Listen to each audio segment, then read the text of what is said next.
Olá, boa noite a todas, a todos. Bem-vindos ao Mais Ainda, agora nesse formato também no Instagram. Hoje nossa estreia aqui, né, num modelo diferente. Nesse eu e a Patrícia vamos nos revezar para trazer os outros convidados, para propor uma conversa aqui também. Eu agradeço muito a Patrícia, né, por dividir comigo neste ano a parceria e a curadoria e a mediação do Mais Ainda, que já acontece desde 2014. Também agradecer aos nossos parceiros aí, apoiadores, né, a Livraria da Tarde, a Rádio Cultura de Curitiba. Lembrando que os nossos encontros, tanto os do Instagram quanto os do Facebook, ficam disponíveis no nosso canal no YouTube, Mais Ainda, Psicanálise, Literatura e Política, também no canal do YouTube da Livraria da Tarde e no site da Rádio Cultura de Curitiba em webséries. Eu vou chamar aqui a nossa convidada de hoje.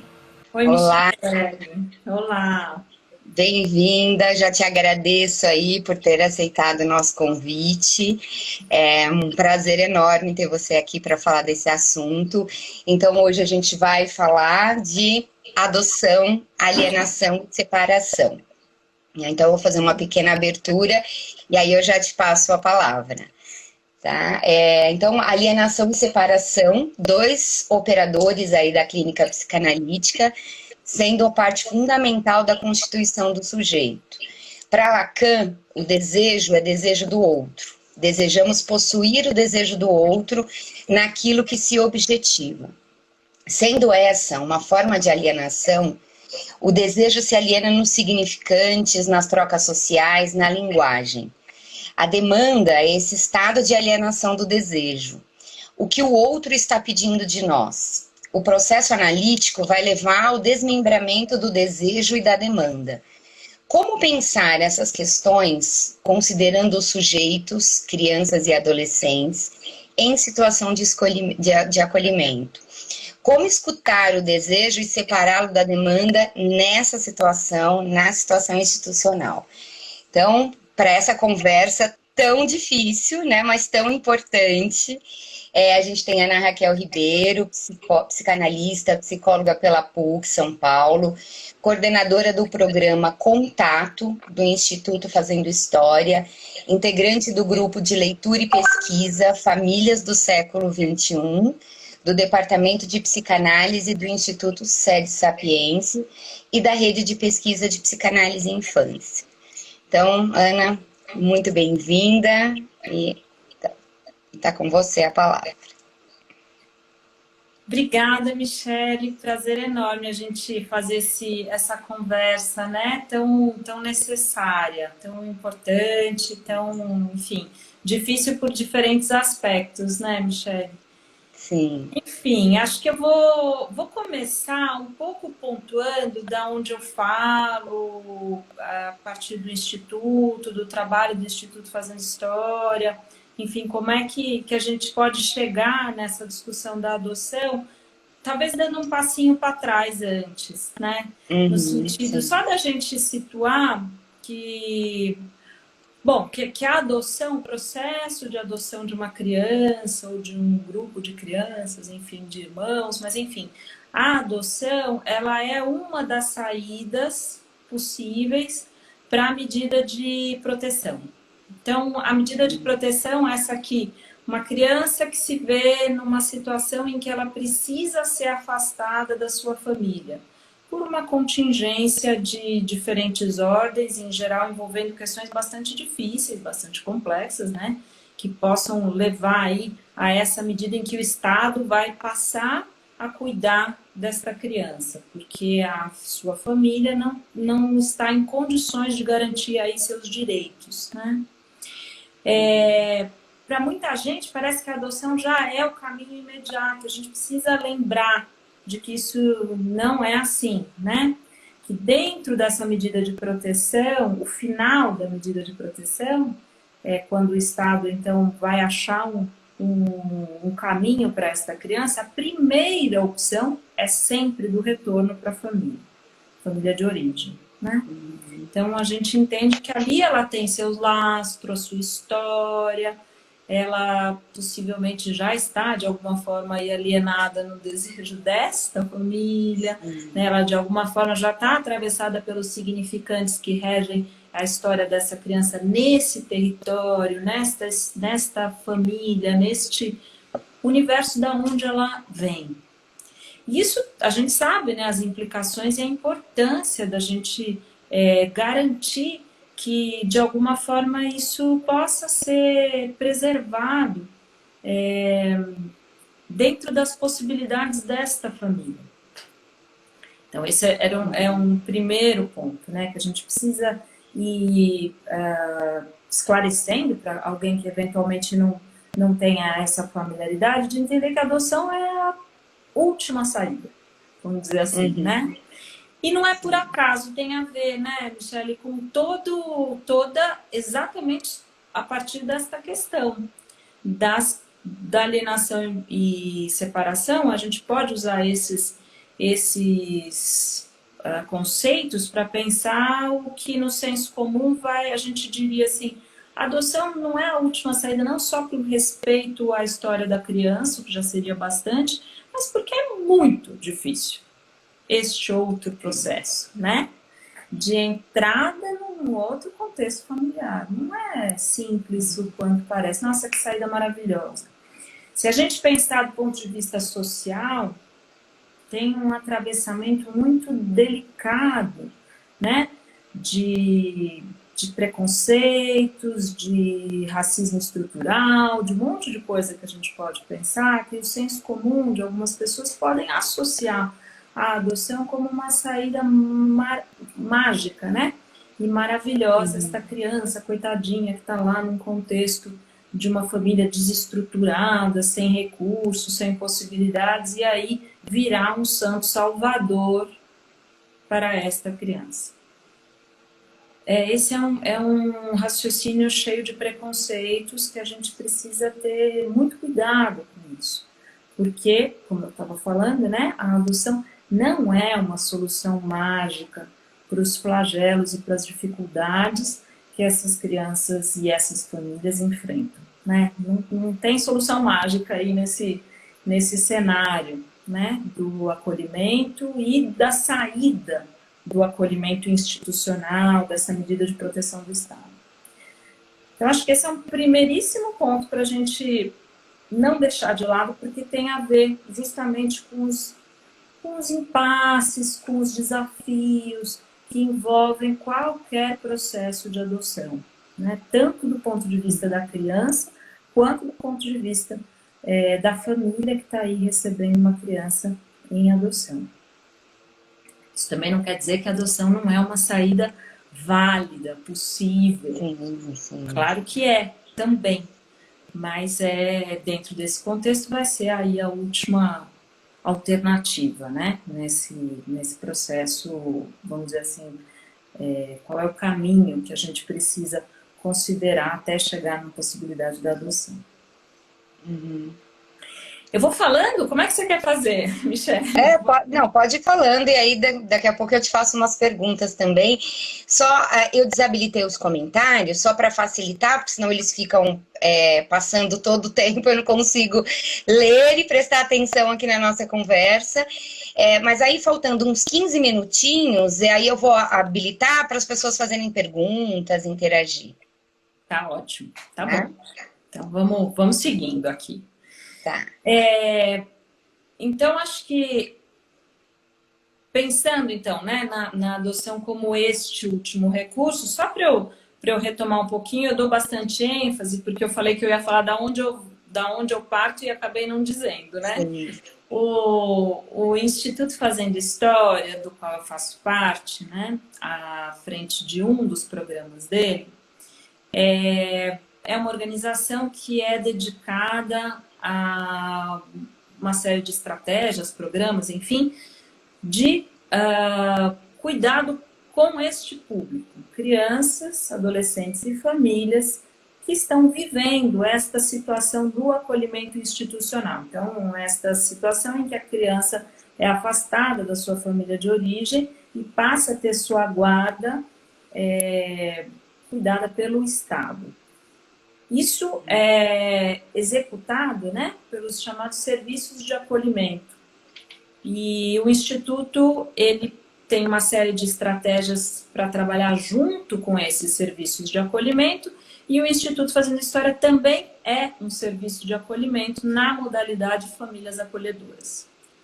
Então, a gente está aí trabalhando nessas duas pontas, né? Junto com os serviços e sendo um serviço nessa modalidade que é bastante específica, né? Não é um serviço chamados abrigos, né? Existem 4 modalidades, mas os abrigos são os mais conhecidos.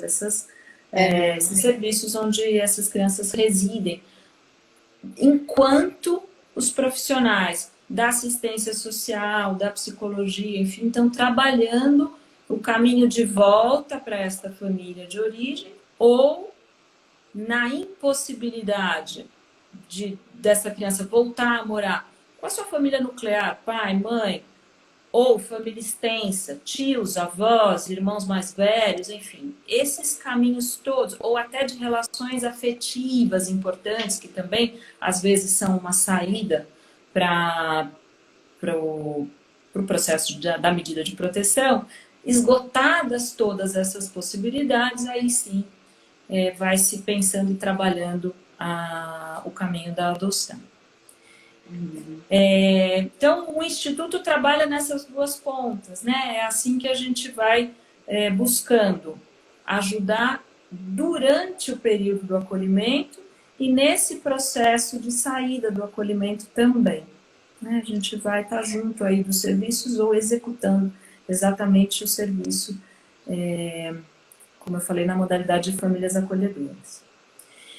Então, quando a gente está aí às voltas com essa situação de uma criança, um adolescente que está acolhido e que se viu aí esgotados todos esses caminhos de retorno à sua família de origem, ou à família extensa, ou algum outro relacionamento afetivo, a gente vai chegando aí no caminho da adoção. E aí eu queria fazer um outro passo atrás, né? Para a gente pensar a adoção agora na perspectiva, queria falar um pouco na perspectiva daquele que se propõe a adotar, desta família que está lá na outra ponta, aguardando por uma criança, com um plano, um desejo, um sonho de parentalidade ali sendo gestado de alguma forma, né? Um outro tipo de gestação, que não a da criança biologicamente, mas desse projeto, né, de parentalidade, disso que é um sonho de ser pai, ser mãe, enfim. Então, quando a gente vai olhando a adoção, tem esses dois lados, né? Tem a criança, que a gente já volta lá, e essa família que está na outra ponta, aguardando por essa possibilidade, né, de realizar aí um desejo de parentalidade. Quando a gente pensa na adoção do lado da família, desses pais adotantes, desses candidatos aí à adoção, aí tem alguma coisa que a gente precisa poder pensar, o quanto da adoção, ela em alguma medida acontece para todos os processos de parentalidade, né? Ainda que seja para filhos biológicos, né? O quanto os pais precisam, de alguma forma, serem capazes de adotar aquele que virá, que rigorosamente a gente não sabe quem é, né? Mesmo numa gestação biológica. Quem virá, né? E em geral, frustra. Em geral, não. Necessariamente frustra. Em alguma medida, né? Então, aquela mãe, aquele pai que sonha com o bebezinho que vai dormir todas as noites, maravilhosamente bem, e aí de cara ele já fala, não é assim. Ou até antes, né? Aquele sonho de que eu vou ter parto normal, e aí se prepara para aquele parto normal, maravilhoso, e aí dá tudo errado, vai tudo ao contrário, e nasce de uma outra maneira, com uma cesárea que não era para ser. Quer dizer, já frustra em algum momento, ou em muitos momentos, ou ao longo da vida inteira. É o real que se apresenta, que se atravessa, que vai, enfim, trazendo notícias de que não, o sonho faz parte, ele está lá num lugar, mas aquilo que se apresenta na vida vem de outro lugar, né? Então, a adoção, rigorosamente, é um processo que faz parte de toda a parentalidade. É claro que quando a gente fala dessa adoção que estamos conversando aqui, né, que diz respeito a um processo bastante específico, que não envolve a gestação biológica de um bebê, mas diz respeito a receber como filho uma criança um bebê, uma criança, um adolescente, enfim, né? Que veio de um outro ventre, de uma outra pessoa, de uma outra história. Então tem as suas particularidades. Mas eu acho importante a gente lembrar, né, que em alguma medida todo pai precisa, de alguma forma, ser capaz de adotar aquele que vem. Adotar a alteridade do outro. Né? Sim, sim. E ele precisa também ser capaz, em alguma medida, em antes, né? E aí isso está muito presente nas famílias que se candidatam à adoção, até porque o processo é bastante longo, né? Então, em geral, envolve aí um tempo longo de preparação, de processos burocráticos, de entrar ali com um pedido dentro da vara da infância e da juventude, passar por uma série de provações quase, né? Porque são inúmeras entrevistas e documentos, enfim. Nesse processo todo, para além do burocrático, essa família em geral vai fazendo ali, construindo seu sonho de família, seu sonho de parentalidade, seu sonho de filho. Qual é o filho sonhado? Esse que precisa ser antecipadamente pensado. Assim como alguém que engravida, uma família que engravida, né, que vai aguardar por este bebê, a família que está no processo de adoção também sonha, né, também sonha esse filho, e ali ela vai se antecipando naquilo que ela supõe ser esse filho que virá e naquilo que ela precisa antecipar uma posição de pai e mãe, posição parental. Qual que é a importância disso no caso das adoções? O que pesa ali em grande medida, né? A sustentação de uma posição parental que se antecipa ao filho. Então, não só o sonho do filho, mas que esses pais sejam capazes de sustentar uma posição que é de incerteza, que é de não garantias, que é de muito risco. Por que eu estou insistindo nisso? Né? Porque, em alguma medida, pensando aí nos casos em que essa adoção se atrapalha, ela fica mais tumultuada, ou eventualmente até não dá certo, algo acontece aí nesse encontro em que esta posição é invertida, no sentido de que esses pais que devem sustentar uma posição antecipadamente de pais, esperam que o filho os reconheça como pais, antes deles próprios reconhecerem esta criança como seu filho, independente de qualquer coisa. Sim. E aí, quando há, de alguma maneira, né, uma exigência de que esse filho invertida, né, a posição, que o filho reconheça esse pai antes dele próprio sustentar e seguir nessa posição, bom, aí as coisas se atrapalham, né? Aí a gente está falando de algo que pode causar aí algum desencontro, às vezes um desencontro tamanho que inviabiliza esse processo de adotar a alteridade do outro, né? E o quanto de sofrimento que isso traz para os dois lados, né? Pois Não é é. só para a criança, mas para o casal também, né? Para o casal, para quem vai adotar, né?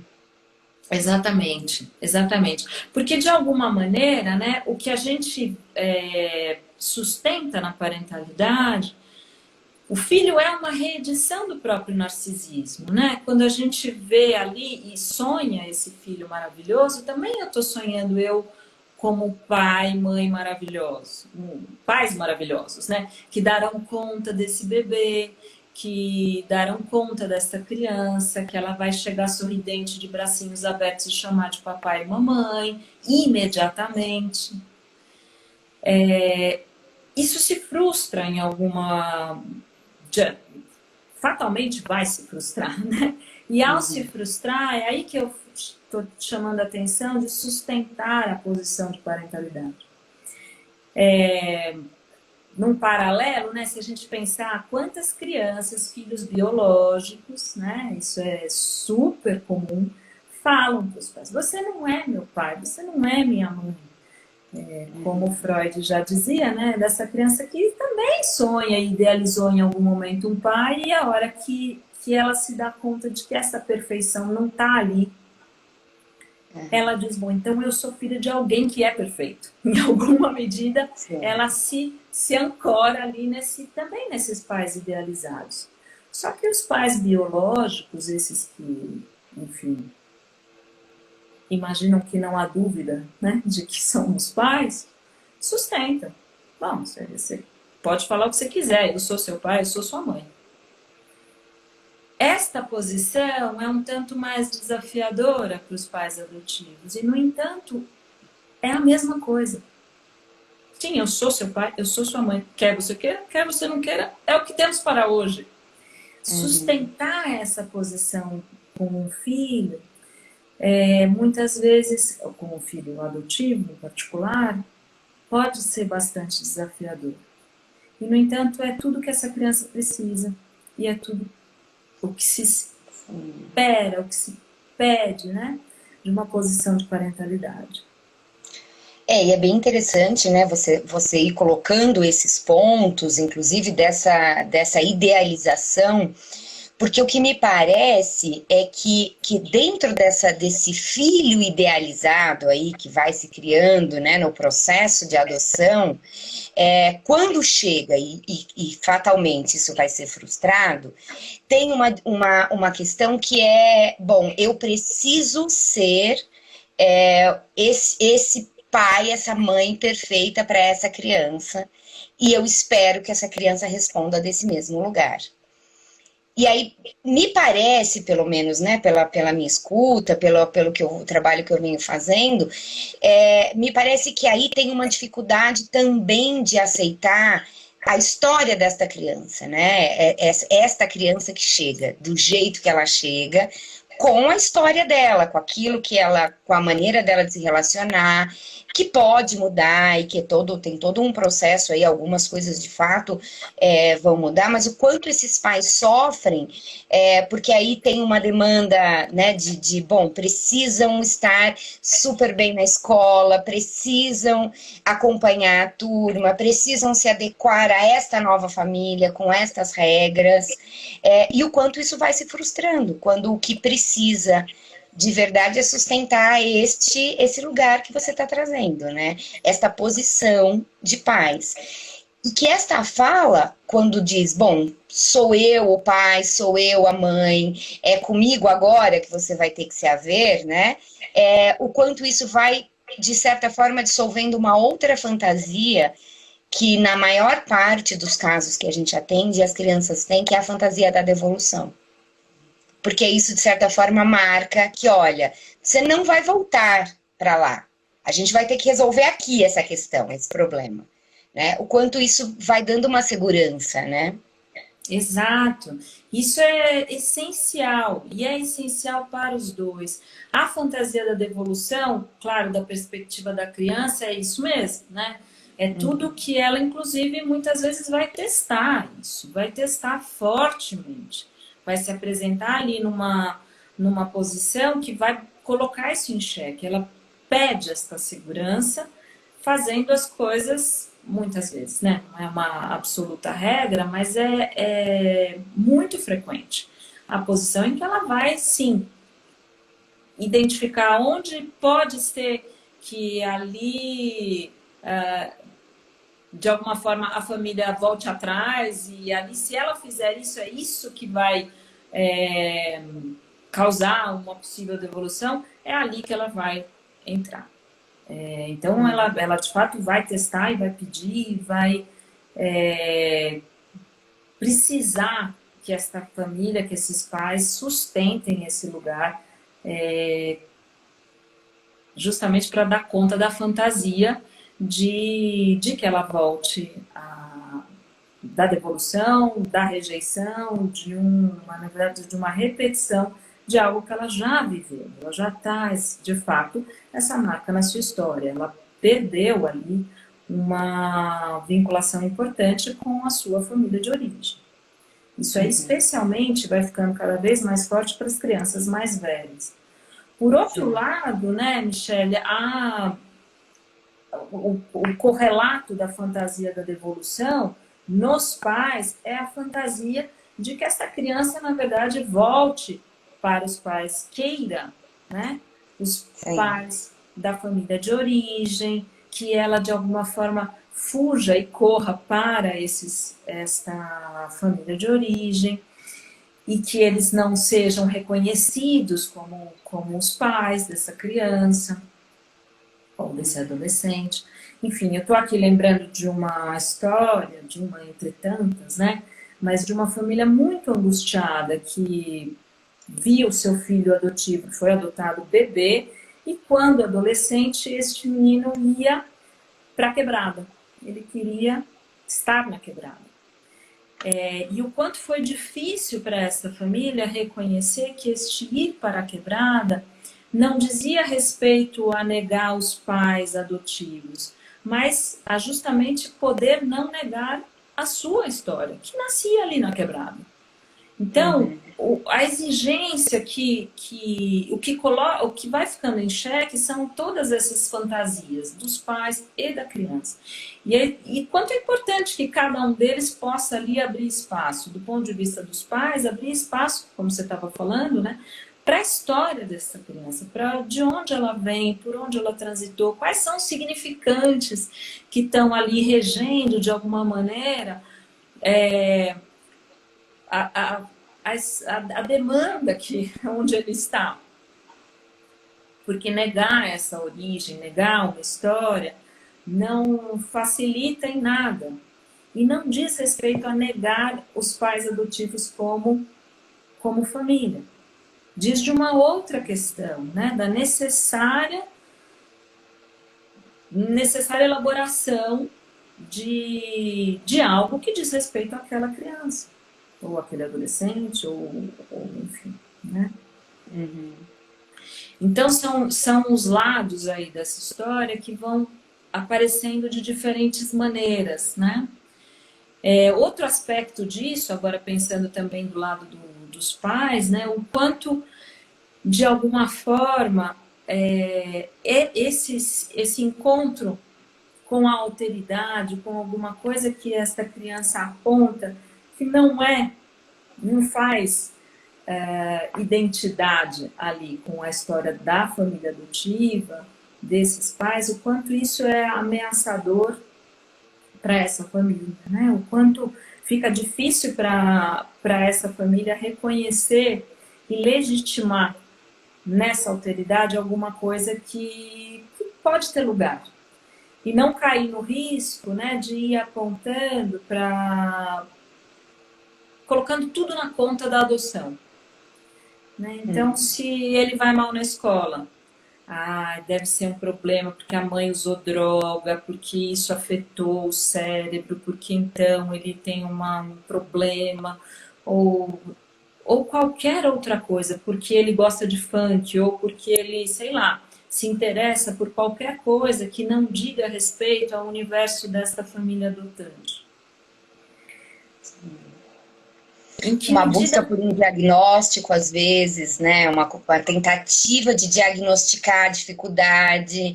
E que às vezes tem a ver só com uma questão de adaptação, de lidar com tantas mudanças, né? Uma mudança para um acolhimento, depois a mudança para uma nova família, é muita coisa para dar conta e às vezes os pais têm um desespero mesmo, né? Uma tentativa de, bom, deve ter algo aí biológico, então vira aquela corrida em todos os especialistas possíveis, né? Isso, acho que sim, tem esse aspecto do diagnóstico mais delicado, né? E também da busca dos especialistas até para ainda no campo da fantasia, né? Então, se a criança se indispõe, mostra ali a sua força num ato mais agressivo, numa firmeza ali que ela se impõe nos embates, pronto, ali já pode acionar a fantasia de que, olha, tá vendo, o pai foi preso, ele vai ser um delinquente. E todas as fantasias que carregam qualquer expressão, por exemplo, disso que eu falei, de agressividade de uma postura mais firme. Ou da agressividade que é do humano, né? Acho que isso tem... A gente precisa lembrar disso, né? Mas que muitas vezes nesses processos de adoção são postos numa conta que diz respeito a uma herança histórica, uma herança genética, que frequentemente vem atravessada por esses rótulos, essa forma de fazer uma leitura do que quer que venha dessa criança. Sim. São questões bem difíceis mesmo, né? Se a gente pensar aí, o quanto tem até uma fantasia que é meio do senso comum, mas que a gente ainda escuta, mesmo de pessoas que vêm para adotar e que já passaram por todo o processo, né? Uma coisa de, mas... e se esta criança carrega algo aí da genética desses pais que tem a ver com essa agressividade, até com essa delinquência, com o que é que vai ser da vida, esquecendo que essa relação, a educação, a relação se dá na construção disso, né? Não é algo herdado geneticamente. Isso é algo que a gente ainda ouve bastante, né? Dos pais, aí, das angústias que vêm, quando também quando a gente é procurado também, né? Porque muitas vezes não se procura ajuda. E a gente sabe que por mais que toda a equipe técnica dê todo o suporte para essa família, eles falam de um outro lugar, né? Que não é da clínica, que não é desse apoio tão mais de perto, que às vezes a família precisa mesmo para se adequar a esse novo membro que chega. E porque acho que também tem uma coisa que começa a entrar em cena depois do processo já, vamos chamar assim, concretizado, né? O quanto que as questões aparecem, a gente estava falando, né? O quanto essa família vai sonhar este filho, vai imaginar, e imagina no campo do ideal, né? Ninguém vai sonhar um processo de adoção cheio de encrenca, com muitos embates e um monte de conflito. É isso que eu quero, uma família desta forma. Não, a gente sonha a família da propaganda de margarina, não era isso? Assim, que é tudo bonitinho, lindo, passeio no parque, domingo de sol, e é assim que a gente vai entendendo que são os sonhos e as idealizações. Na hora em que a adoção se concretiza, que essa criança vai para a casa dessa família, por mais que tenha um acompanhamento ainda previsto, né, ao longo desse processo, é ali que começam as questões. E às vezes começam depois de algum tempo, à medida em que a criança vai entendendo que ela está parcialmente segura, e aí é que ela vai começar a produzir esses enfrentamentos que a gente estava falando. Então, e aí é um processo para a vida, porque a parentalidade é um processo para a vida, em todos os casos. Né? E na adoção não é diferente nesse sentido. Agora, tem um aspecto também, pensando nesse momento em que as questões passam a operar, que tem uma temporalidade muito diferente da criança e da família, dos pais que estão adotando. O momento da adoção, em que se concretiza a adoção, em que vai para casa, então vai começar a viver junto, do ponto de vista dos pais, é um momento festivo, né? Eles já viveram aí todo um processo longo até conseguir receber essa criança, a adoção deu certo, enfim, tem todo um processo ali, tem uma certa dose de festividade, né? É uma conquista, é um momento esperado, desejado. Para a criança, isto também acontece, mas numa carga enorme, muito possivelmente, de ambivalências. Porque talvez só naquele momento ela tenha um registro de que, de fato, ela não é mais da outra família. É como se apenas na adoção se concretizasse a possibilidade de começar o luto da perda de uma outra condição anterior. Que pode envolver não um, mas vários lutos, né? Luto necessariamente daquela família de origem, que ali se concretizou, bom, não sou mais mesmo filho daquele pai, daquela mãe. Pode envolver luto de irmãos, porque ali naquele momento ele pode ser adotado e o outro irmão não. Ele pode estar indo para adoção junto com o irmão, mas não com os outros 2 ou 3 que ficaram no abrigo ou que foram adotados por outra família. Ele pode estar vivendo o luto da escola onde ele estava, do abrigo, dos amigos do abrigo, dos profissionais do abrigo que fizeram as relações afetivas, que sustentaram, às vezes, anos de um processo de acolhimento institucional. Tudo isso se materializa para a criança nesse momento. Muitas vezes ela não tem nem condição de entender que tudo aquilo estava em jogo. Né? A gente acompanhou um caso super difícil mesmo, que uma menina de 8 anos, ela tinha acolhida com uma irmã, e a mãe, que tinha um quadro psiquiátrico importante ali, difícil para sustentar o lugar de cuidado com essas 2 filhas, mas que estava toda semana ali, rigorosamente visitando as filhas. Então ela tinha um vínculo importante com as meninas, e a rede foi entendendo que não ia acontecer a volta para viver com a mãe. A mãe tinha um comprometimento importante, mas dentro da possibilidade dela, ela ia lá toda semana. Então as meninas conheciam, reconheciam, legitimavam e tinham um vínculo afetivo com essa mãe. No momento em que se decide, se oferece a esta menina, uma dessas irmãs, né, a possibilidade de ser adotada, ela disse que sim, que ela quer muito uma família. Só que demorou um tempão até a equipe entender que, para ela, ter uma outra família não implicava abrir mão do contato com a mãe. Sim. Né? Então, a materialidade de um luto como esse veio muito depois e cheia de angústia. Para ela de culpa, né, às vezes. De uma imensa culpa, né? Então, fui eu que eu que rompi com a minha mãe, eu que desejei uma família outra, e isso causou o afastamento da minha mãe. Então tem uma série de questões que, claro, caso a caso, cada uma delas vai aparecendo, né? Assim, são muitas e várias. Mas essa questão do luto e da temporalidade da família que recebe e da criança que está sendo adotada é uma questão, e às vezes é uma questão que dói muito para a família que está adotando. Porque é um momento de muita alegria que não é correspondido naquela hora.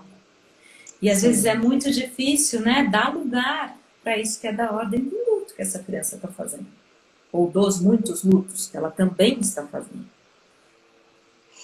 E acho que tem algo aí também de uma fantasia de que toda criança que está no acolhimento está ali super desejosa de receber esta família e que vai ser muito grata, né? Que já vai reconhecer essas pessoas aí como pai, como mãe, que não só não é verdadeira, não neste primeiro momento, às vezes até acontece, mas não é o comum, e que é o que você trouxe, carregado de muita angústia, de culpa, né? E principalmente nos casos em que há essa separação de irmãos, né? Que é muito comum.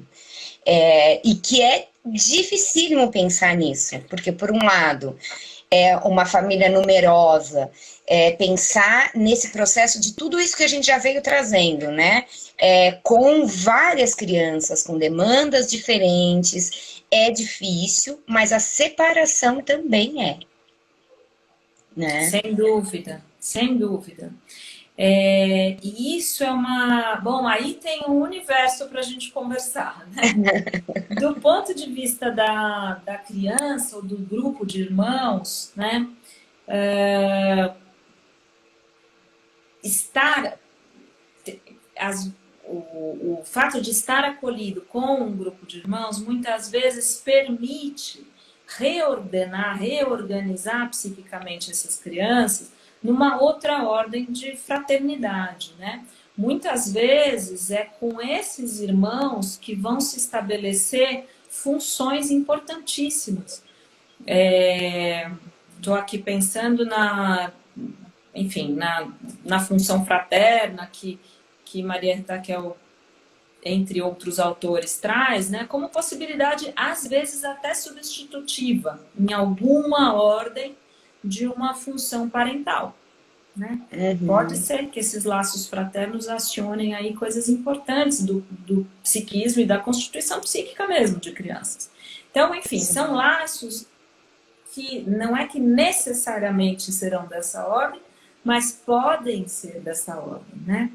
Então, é muito importante que quem está próximo dessas crianças, de fato, conheça, reconheça, legitime laços importantes que existam entre elas, porque não se trata de números, né? A gente não pode falar, não, são 5 irmãos, então 2 vão para um lado, 2 para o outro. Tem uma certa matemática que às vezes, particularmente, o judiciário faz, né, porque tem uma certa distância, isso acho que facilita fazer uma resolução quase matemática que eu estou falando aqui, né? Então, tem algumas coisas que são bastante frequentes ainda de entender. Então, se é mais fácil o processo de adoção de crianças mais novas, então tem um grupo de 5 irmãos, o pequenininho leva o grande. Eu já ouvi isso inúmeras vezes, né? Então, como as próprias crianças, desculpa te interromper, as próprias crianças usam esse termo, né? Adotou o pequeno e o outro foi de brinde, foi como um chaveiro. Eu já ouvi algumas vezes. Imagina as implicações disso, né? Então, e o que significa uma família que adota porque queria, tem um desejo por esta criança pequena e daí vem o empecilho do mais velho? Que lugar é esse que este mais velho está sendo posto, né? Embora mais incomum, digamos que fosse o inverso. Então, a família é desejosa de uma criança mais velha, por qualquer motivo, e daí vem aquele pequenininho que não estava no programa, nem era para ter 2, a ideia era um só. Enfim, tudo implica em coisas. E não estou... Aqui eu acho que tem que tomar algum cuidado, né? Não estou desqualificando o trabalho muito sério das equipes do judiciário, né? Muito cuidadoso, em geral, em grande medida bastante cuidadoso, mas que às vezes escapam coisas, né? Escapam partes desses processos que é quem está mais perto mesmo das crianças que pode contribuir para que essas decisões não sejam tomadas à revelia do que se passa ali com esses meninos, né? Não sei se, por onde que você quer ir, se a gente segue falando ou se... Eu acho que sim, é um ponto importante, até uma coisa que, assim, você já deve ter vivido isso também, estava colocando, né, que o judiciário faz um trabalho muito importante, muito sério, mas, de fato, tem uma certa distância, né? Então, facilita em alguma medida tomar as decisões. Mas o quanto é colocado, às vezes, tanto para equipe técnica, para profissional que está atendendo, né? Deixa eu só tomar uma aguinha aqui. Ok. De que, assim, precisa se tomar uma decisão. Vai manter todos juntos no acolhimento até a maioridade ou vai desmembrar para que tenha possibilidade de adoção? E muitas vezes isso é colocado desta maneira mesmo para a equipe técnica, né? E como pensar aí uma possibilidade, que eu acho que hoje a gente consegue pensar um pouquinho mais assim, em como não entrar numa generalização mesmo disso. Bom, então não pode se separar irmãos, ou então vamos separar para que alguns tenham chance de ter a colocação numa família substituta, mas ter aí uma possibilidade, né, de como lidar nesses casos, né? Acho que a gente podia ir um pouco por esse caminho. O que você acha?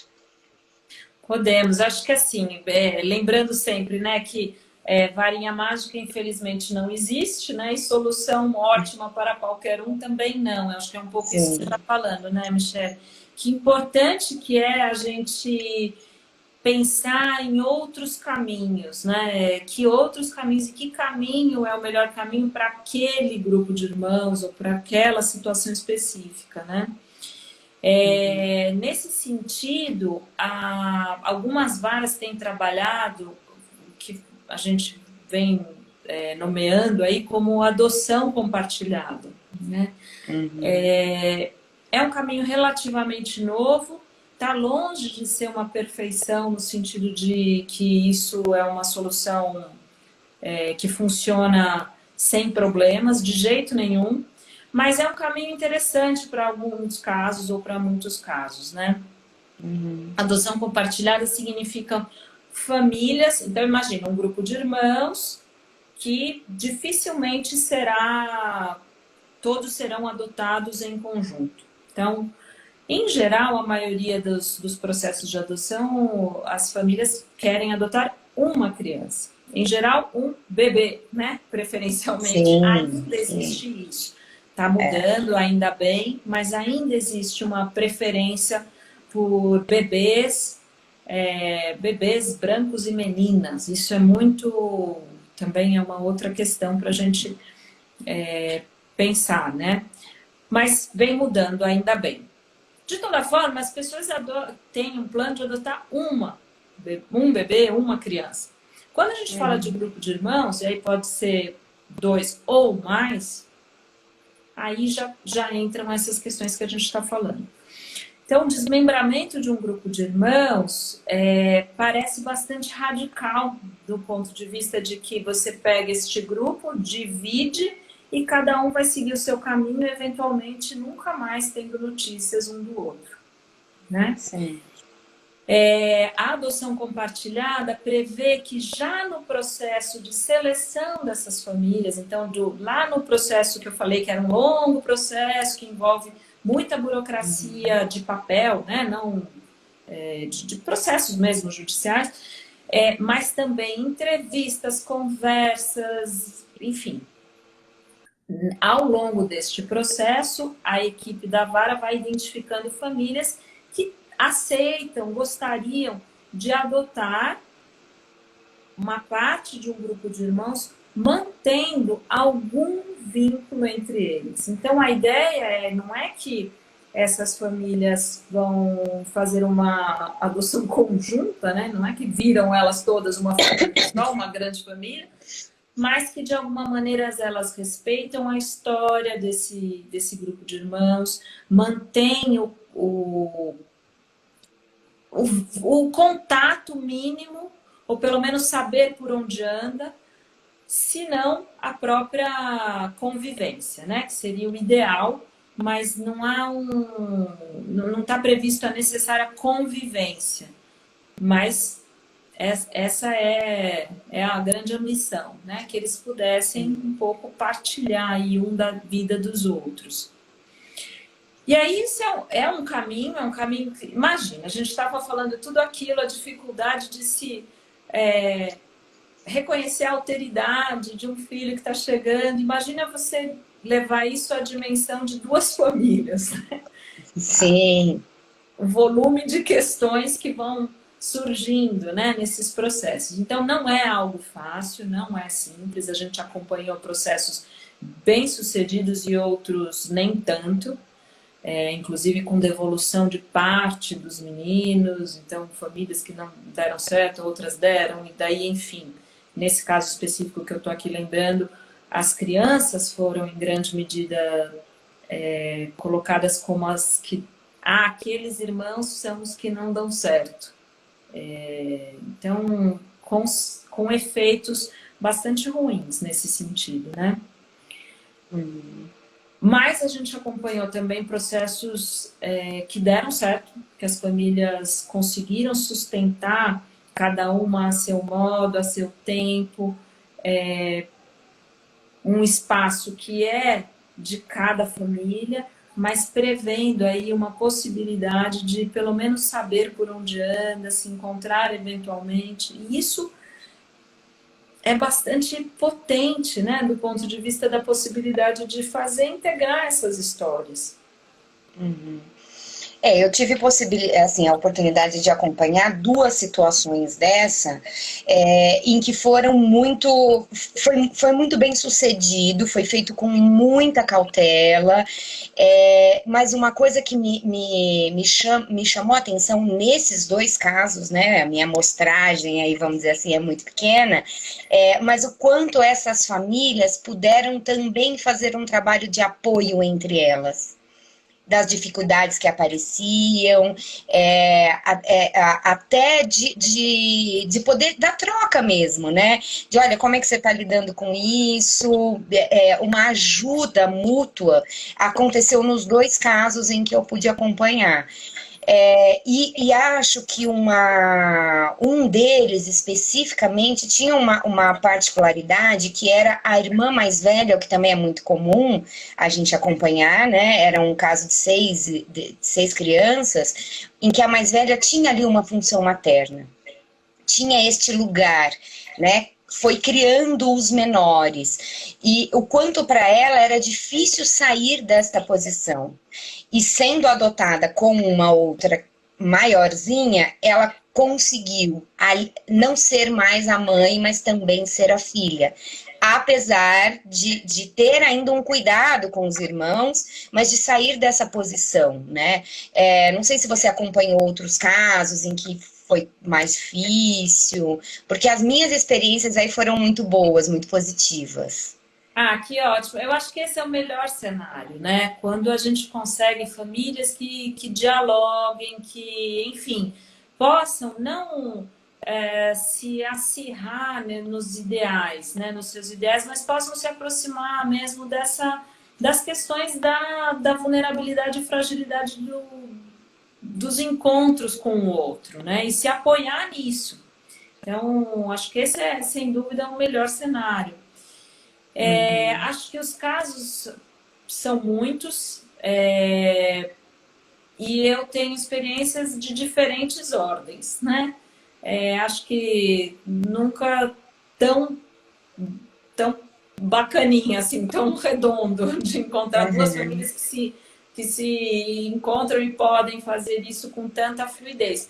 Na minha experiência, as famílias ficam também ali algo entre o medo dessas fantasias de que, bom, eu preciso aqui, primeiro eu preciso me garantir como pai, como mãe, eu agora preciso que esta unidade se entenda como família para depois poder fazer essa troca, né? De alguma forma, na minha experiência, tem uns momentos bastante críticos aí que são legítimos em alguma medida, né, Michelle? Assim, que também essa família está se entendendo e querendo se configurar ali como um novo núcleo antes de botar mais confusão aí na história. Então, assim, respeitados esses tempos, talvez... É por isso que eu falo que o fato de saber da existência desses seus irmãos que estão ali, que você pode ligar, que você pode contactar, que aquilo não está impedido, nem virou um silenciamento dessa parte da vida desses meninos, já é algo muito potente, né? Ainda que não haja ali isso que eu chamei de grande família, né? Que todos possam fazer isso que você falou que, bom, esse talvez seja o melhor cenário, né? Mas, de fato, acho que depende de uma contingência muito específica, né? Que essas duas famílias possam ter essa troca, esse diálogo, esse encontro possível. Então, esse é um caminho, mas não é o único, né? Porque senão também a gente vai exigindo que essas famílias tenham uma possibilidade grande de encontro e diálogo. Pode ser que precise de mais tempo aí até se acertar, né? Sim, sim, a gente sabe que é muito difícil, né? Tem alguns comentários aqui, uma pessoa pediu para falar sobre a parentalidade aí dos filhos, né, adotivos, que eu acho que daria uma outra conversa, né, para a gente pensar um pouco nessa questão da criança adotar essa família. E tinha um outro comentário pedindo para falar um pouco sobre como pensar na devolução, né, dessas crianças. Talvez por que acontece, imagino que deve ser assim, né? Por que acontece, ou quais são as consequências aí para as crianças. A gente tem pouquíssimo tempo, porque né, o Instagram cai, não dá nem chance, às vezes, da gente se despedir. Então, se você quiser falar um pouquinho sobre alguns desses pontos, mas, de qualquer forma, eu já te agradeço por estar aqui e já te convido de novo, porque acho que só um encontro não dá conta desse assunto que é tão amplo, né? Verdade, verdade. Tem muitas coisas mesmo. Acho que um pouquinho dos desencontros, né? Acho que a devolução vai dando notícia de algo que foi um desencontro entre esse campo do ideal e aquilo que se apresenta, que não é inesperado, é o que é, né? A alteridade é isso, é a diferença. Então, necessariamente vai haver algum desencontro quando a gente está nesse universo. E às vezes a frustração ficou grande demais. Ou porque eu me imaginei um pai e uma mãe que vai ser maravilhoso em todos os aspectos e ali eu me percebi faltante, equivocada, com dúvidas e tudo mais, ou porque houve uma idealização tamanha desta criança, desse filho que está chegando, e que ele foi se mostrando de um outro lugar. E isso se tornou insuportável em alguma medida. Quais são os efeitos de uma devolução? Necessariamente não são bons, né? Não é bom, é uma marca que fica. Se aquela criança que passou por um processo como esse vai ter ou não condições de se reentender com isso, também não tem uma marca que... Não é um carimbo que deixou ela sem saída. Tem muitas crianças que se refazem, se reconstroem e acham novos caminhos. Mas, sem dúvida, é uma marca, né? Ela vai ter que se entender com isso. Para os dois lados, né? Porque também não é qualquer coisa sustentar a devolução e esse fracasso, de certa forma, né? Não é a melhor palavra, mas o fracasso desse projeto, dessa tentativa, né? O que seria muito bom era sustentar o fracasso do ideal, né? Que a gente possa fazer fracassar o ideal e aí se encontrar com aquilo que se apresenta, né? Nas suas imperfeições.